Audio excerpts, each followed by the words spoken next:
Hello tout le monde, j'espère que vous allez tous et toutes très bien. Aujourd'hui, Storytime anecdote de vendeuse. Franchement, vous m'avez envoyé des trucs exceptionnels. Vraiment, les derniers crus là qui sont arrivés sur ma boîte mail que je vous remets là, si vous voulez m'en partager, les derniers qui sont arrivés sont juste épiques. Je rigolais toute seule en les lisant, mon mari se trouve de moi. Je vous laisse vous abonner à la chaîne si jamais ce genre de vidéo vous intéresse et c'est parti. Alors celle-là elle est très courte mais elle m'a fait mourir de rire. Franchement c'est hyper marrant. C'est Emmanuel qui m'a envoyé deux anecdotes. Donc il y en a une qui est vraiment pas marrante, enfin je vous la lirai juste après. Mais celle-ci m'a mis en joie pour la journée. Un client vient me voir sans bonjour ni merde. Ça on adore, hein. Franchement les clients, s'il vous plaît, la politesse quoi. Juste on dit bonjour en fait. Éducation. Le client demande à Emmanuel œuf, genre œuf, point d'interrogation. Du coup Emmanuel me met, j'étais mal le nez, je lui ai répondu bah dans le cul de la poule. Et je suis partie. Bon c'était très court hein, mais ça m'a trop fait rigoler. Elle m'en a pas envoyé deux, en fait elle en a envoyé trois. Pour mon anecdote de vendeuse, j'étais en train de préparer une commande Drive. Un client vient me voir et me demande excusez-moi, je cherche les œufs de coq. J'ai été partagée entre le fou rire et le il est sérieux. Je lui demande donc s'il cherche des œufs en gelée parce que ça existe au rayon traiteur. Il me dit que non, il cherche des œufs de coq. J'ai pas eu le cœur de lui expliquer que c'était pas les coqs mais les poules qui pondaient des œufs. Donc je l'ai juste emmené au rayon. Je trouvais ça trop mignon et ça m'a trop fait rire. Bon celle-là est moins marrante et c'est même au contraire triste. Mais c'est important pour moi d'insérer ce genre d'histoire dans mes storytime rigolotes. Je suis très cernée, c'est un complexe énorme chez moi, j'ai la sensation qu'on ne voit que ça. Me voilà partie chez Sephora et en quête du fameux Shape Tape. Faut savoir que je suis une quiche quand il s'agit de choisir ma teinte, mais bon, je me dis que les vendeuses présentes vous pourront m'aider. Bon, normalement c'est le boulot, donc oui, ça paraît logique. J'y vais sans maquillage pour qu'elle puisse se rendre compte de l'ampleur du dégât. Toute contente, je me dirige vers une conseillère pour lui expliquer mon problème et le produit que je désire. Et là, je crois qu'on peut vraiment parler d'un manque de respect flagrant. Elle me sort texto. Honnêtement madame, vu l'état de vos cernes, même le meilleur anti-cerne du monde ne servira à rien. C'est sérieux en fait. Mais j'en peux plus des vendeuses comme ça, c'est pas possible. Enfin honnêtement, du respect pour les gens s'il vous plaît. Et attendez parce que c'est pas fini. La vendeuse continue. Puis vous avez des poches horribles. La seule solution pour vous ce serait de passer par la case chirurgie esthétique. Et là au moins vous seriez tranquille. Par contre, non mais incroyable quoi. Par contre, je peux vous en vendre un pour cacher vos boutons sur le visage. Allez, bam! Comment tu t'en prends plein la tronche, toi t'arrives, t'es content, tu fais allez, je vais trouver un produit super pour pouvoir corriger et camoufler un complexe. L'autre elle te sort non, ça sert à rien, de toute façon tu ressembles à rien.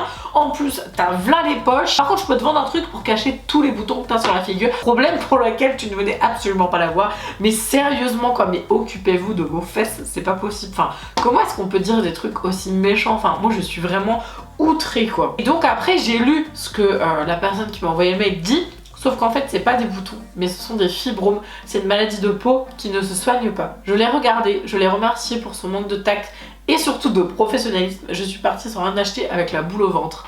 Mais c'est terrible en fait, au secours. Ce serait bien d'intégrer dans les recrutements la case bienveillance. Je sais pas, parce que pour moi ça c'est vraiment tellement important. Les gens ils viennent chez Sephora pour se sentir bien, pour acheter des choses qui leur font plaisir, pour camoufler des petits défauts etc. Et pour se sentir beau ou belle. Tu te prends ça dans la tronche, c'est sympa. Alors celle-là elle est un petit peu longue mais elle est exceptionnelle. J'étais en caisse avec une cliente qui vient avec une grosse poussette qui avait des jumeaux et son mari. Elle m'annonce qu'elle veut faire un retour, alors je lui demande de sortir les articles et le ticket. Elle me sort des sous-vêtements, sauf que comme dans énormément de magasins, personne en fait remplace les sous-vêtements, une question d'hygiène tout simplement. Je lui explique donc gentiment et elle commence à s'indigner et à me dire non mais écoutez, je veux bien que vous me disiez ça, mais ce serait bien que vos collègues fassent un meilleur boulot. J'ai voulu prendre du L et sur le cintre c'était écrit M. Je lui dis donc que ça peut arriver, qu'il fallait faire attention à bien regarder l'étiquette et non le cintre, mais que je peux vraiment rien faire parce que c'est la procédure. Elle me sort, non mais en fait j'en fais quoi de la culotte? Je rentre pas dedans, c'est inadmissible que je puisse pas la rendre, vous me forcez donc à jeter une culotte. Je lui explique qu'elle peut la donner à quelqu'un qu'elle connaît ou alors à une association et ils en seront ravis. Se suit toute une discussion où elle s'énerve, où elle demande d'appeler ma responsable. Responsable qui me dit au téléphone qu'elle est complètement occupée et que franchement elle a absolument pas le temps de s'occuper d'une culotte. La cliente s'énerve, veut absolument voir la responsable et du coup l'interpelle alors qu'elle est hyper loin dans le magasin. La tension monte, la responsable explique que c'est vraiment une procédure et je cite qu'elle n'a pas envie de se faire virer pour une culotte. J'avoue que maintenant j'en rigole, mais sur le coup c'était compliqué à gérer. La responsable lui conseille alors de repasser tout début de semaine, comme ça le chef sera là et il pourra s'occuper de son cas. La cliente répond: vous comprenez pas, j'ai des jumeaux, je peux venir que le samedi, je suis estomaquée que vous me forciez à jeter une culotte que j'ai même pas portée, c'est une honte, je ne reviendrai plus jamais dans votre magasin. Je rigole parce que je sais ce qui m'arrive après. De plus, vous direz à vos employés qui font de la merde dans vos rayons et qui sont même pas capables de ranger correctement. Ma responsable lui fait comprendre qu'elle s'en fiche et elle part aider une de mes autres collègues. Vient le moment gênant où je dois encaisser les nouveaux articles que la cliente a pris. C'est tellement nul. Elle paye, m'arrache des mains les vêtements et fait tomber quelque chose au passage derrière la caisse. Je me baisse donc pour ramasser cet article, dos tourné à la caisse, et là je sens quelque chose tomber sur mon épaule. C'était la culotte. Elle m'a donc balancé sa culotte dessus. Je me redresse choquée et je vois qu'elle était déjà très loin. Le pire, c'était la tête de tous les clients derrière qui me regardaient comme ça. Trop choquée. J'ai essayé de prendre la situation à la rigolade, mais elle avait quand même vraiment énormément de chance d'être déjà loin parce que je me serais vraiment énervée très fort. Merci Jade pour cette tranche de rigolade, franchement je me suis marrée quand j'ai lu ça, j'étais là mais sérieux, les gens sont ouf. Ça m'a fait penser à ma dernière storytime que j'avais mis, je vous la remets par là si jamais vous avez envie de la regarder quand vous aurez terminé celle-là. Vous avez envie de rigoler, je pense que ça peut valoir le coup. Petite anecdote de Pauline, et ça c'est vrai que c'est chaud quand même de trouver des gens qui sont quand même irrespectueux au possible. Je voulais te raconter une anecdote que j'ai vécue en tant que vendeuse. Elle se passe quand j'étais conseillère de vente lors de ma première année d'études sup chez Du Pareil au Même. Je conseille de nombreux clients comme tous les jours et là je vois une femme dans la boutique, une petite grand-mère, et elle semblait chercher un cadeau. Je m'approche donc d'elle comme je ferais avec n'importe quel client. Bref, je commence à la conseiller afin de l'aider dans ses achats. Elle me dit qu'elle a besoin de robes pour sa petite fille, je lui montre des modèles, on trouve une robe qui semble lui plaire, on continue ensemble son shopping pour trouver la suite, une autre tenue avec un short et un t-shirt. Voulant l'accompagner jusqu'au bout, bah c'est normal en fait, c'est le boulot des conseillers aussi, donc voilà, tu vas jusqu'au bout du conseil avec ton client.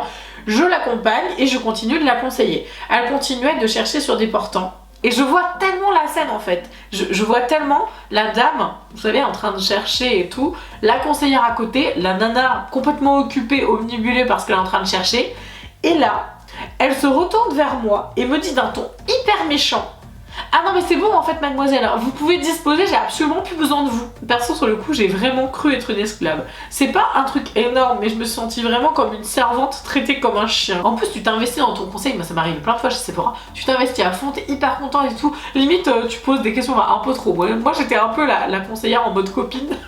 J'aimais bien papoter avec les gens et tout. Et il y a des gens qui sont complètement hermétiques à ce genre de conseils. Gros, t'es juste là, et c'est vrai, ils ont raison d'une part, t'es juste là pour faire ton boulot. Par contre, s'il vous plaît, mais le respect quoi. Franchement, la conseillère, elle a passé du temps et tout, elle a mis son énergie. Et oh non, c'est bon, vas-y, casse-toi, j'ai plus besoin de toi.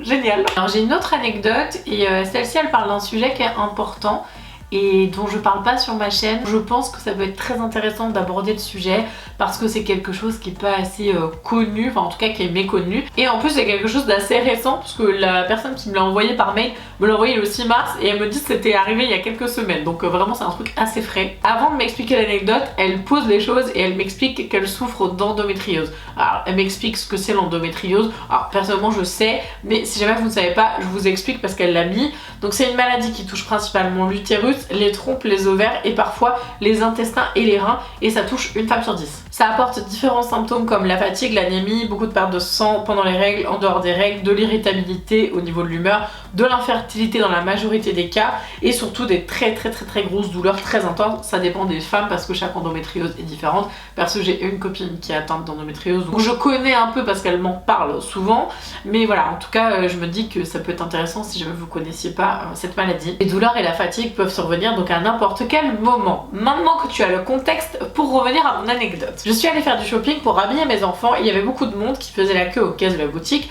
donc bah je fais la queue comme tout le monde. Mais là j'ai commencé à être prise de grosses douleurs qui commençaient à irradier jusque dans mes cuisses, donc dû à mon endométriose. J'essayais de prendre mon mal en patience, mais les douleurs devenaient vraiment trop intenses. J'ai décidé d'aller à la caisse pour demander gentiment à une vendeuse si je pouvais passer maintenant, car étant atteinte d'endométriose, j'étais en pleine crise de douleur et ça m'était vraiment difficile de rester debout à attendre. J'insiste sur le fait que je lui ai demandé très poliment.